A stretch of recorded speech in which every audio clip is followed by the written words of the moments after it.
Putin warns Western countries against handing over weapons to Ukraine. His threat came after Ukrainian President Volodymyr Zelensky warned that the Kremlin was joining forces for a new attack. He pledged a firm response to the situation and lashed out at Germany for promising tanks to Kyiv. His threat comes after Ukrainian President Volodymyr Zelensky warned that the Kremlin was gathering strength for a new attack. Zelensky, speaking in Kyiv alongside EU leader Ursula von der Leyen, said the EU wants to pass new sanctions against Russia by February 24th. In Volgograd, in the south of Russia, Putin said, "It may be hard to believe, but it's true. We are again threatened by German Leopard tanks." He was speaking at a memorial service commemorating the victory of the Red Army over the Nazis in Stalingrad, as it was called Stalingrad 80 years ago. In reply, I would like to say that a modern war with Russia would be completely different. Kyiv is now demanding long-range missiles and military aircraft. Sanctions for Russia.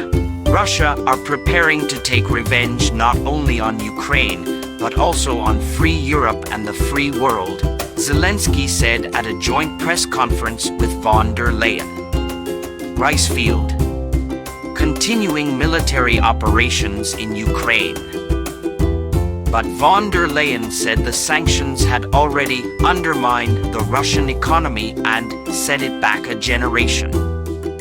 She estimates that the existing oil price cap alone is costing Moscow about 160 million euros, RM 740 million each day. We, together with our G7 partners, want to introduce additional price caps on Russian petroleum products, and by February 24th, exactly 1 year after the start of the invasion, she wants to introduce the 10th package of sanctions, she said.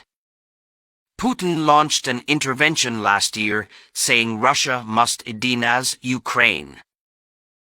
Von der Leyen's trip came a day after Kyiv raided the homes of oligarchs and civil servants to allay Western concerns about bribery. It is encouraging to see that anti-corruption bodies are vigilant and effective, said von der Leyen. How are you going? On the front lines, Russian forces are harassing Ukrainian forces in the eastern Donetsk region, which is currently the epicenter of the fighting. Moscow has been trying for months to gain control of industrial Bakhmut in the longest and bloodiest battle of the invasion. The remaining 4,444 inhabitants of the war-torn town told AFP they would not move when Russian troops arrived. How are you going? Said 75-year-old Natalia Shevchenko. She says she feels like a mole when she steps into the light and her eyes adjust because she spends so much time defending herself from bombings in her basement. Said. Don't worry, she told AFP as grenades whistled behind her. You are far away. Russian forces also shelled the South Kherson region after withdrawing troops from the regional capital last year. Russian and Belarusian athletes will be allowed to participate in the 2024 Olympics only as participating neutral athletes.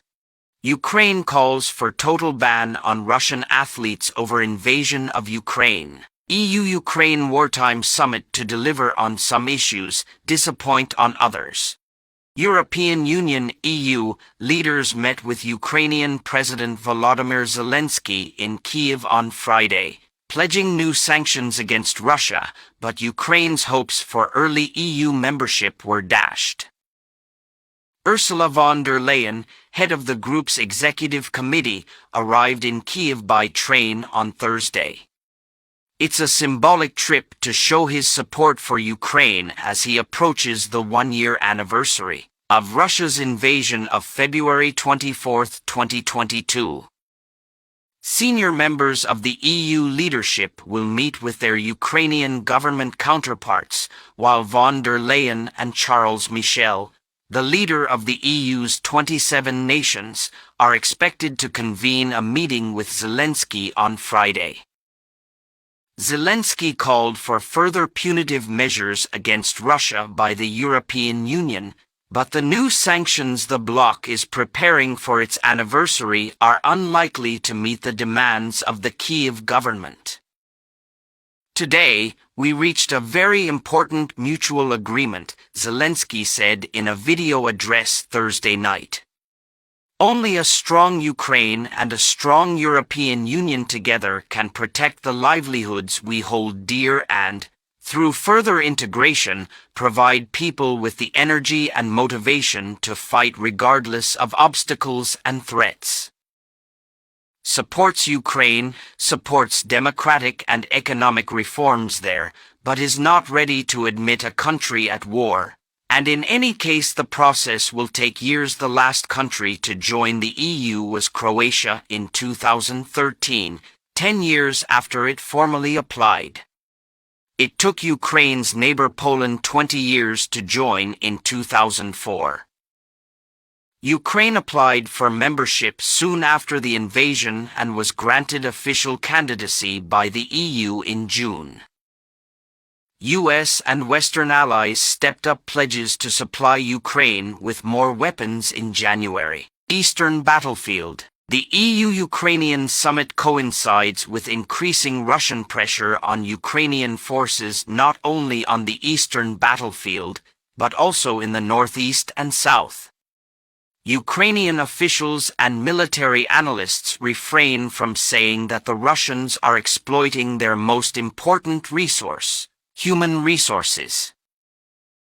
In Washington, at an event at Georgetown University, CIA Director William Burns said progress on the battlefield over the next 6 months was absolutely important, and that Russian President Vladimir Putin was not serious about negotiations.